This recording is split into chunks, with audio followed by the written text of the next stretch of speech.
இன்று காலை லவன் என்னிடம் ஒரு கேட்ட கேள்வி. என்னிடம் பலமுறை நானே கேட்கும் கேள்விதான். 10 வயது நிரம்பிய ஒரு சிறுவன் என்று சொல்ல முடியாது. 10 வயதை தாண்டும் பொழுது அவருடைய அறிவும் சிறுவன் என்ற நிலையிலிருந்து கொஞ்சம் வளர்ந்துவிடும். அதோ ஒன்று கூட சொல்லுவோம், 13-14 வயசு பிறகு டீனேஜ்னு சொல்லுவோம். ஆனால் 10 வயதுலேயே அந்த டீனேஜ்ன்றது ஆரம்பித்து விடும் என்றதான் உண்மை. ஆங்கில மொழியில் 13-14 என்று சொல்கிறதால 13 வயசில் தான் டீனேஜ் ஆரம்பிக்கப்படுவதாக சொல்லப்படுகிறது.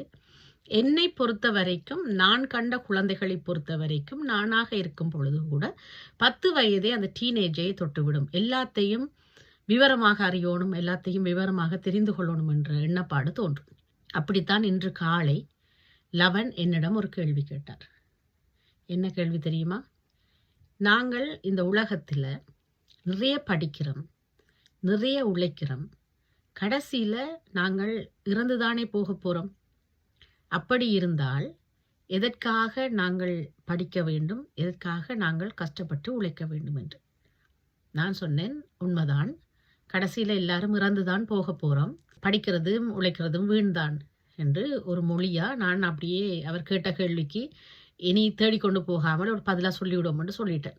உடனே அவர் சொன்னார், அதுதான் நானும் யோசிக்கிறேன். அப்பயே நான் தமிழ் படிக்கணும், என்ன கஷ்டப்படுத்துறீங்க?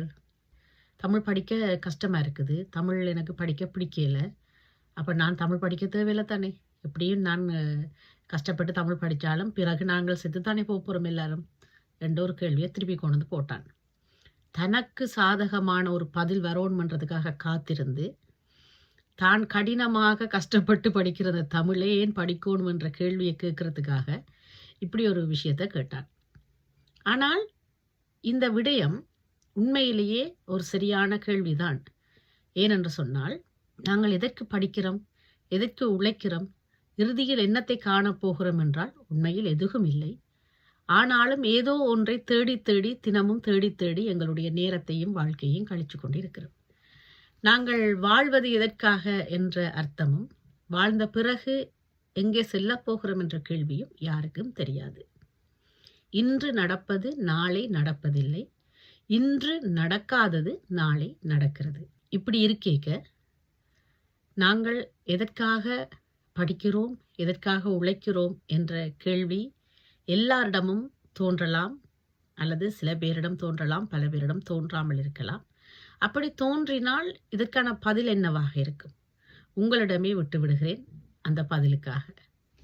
வணக்கம்.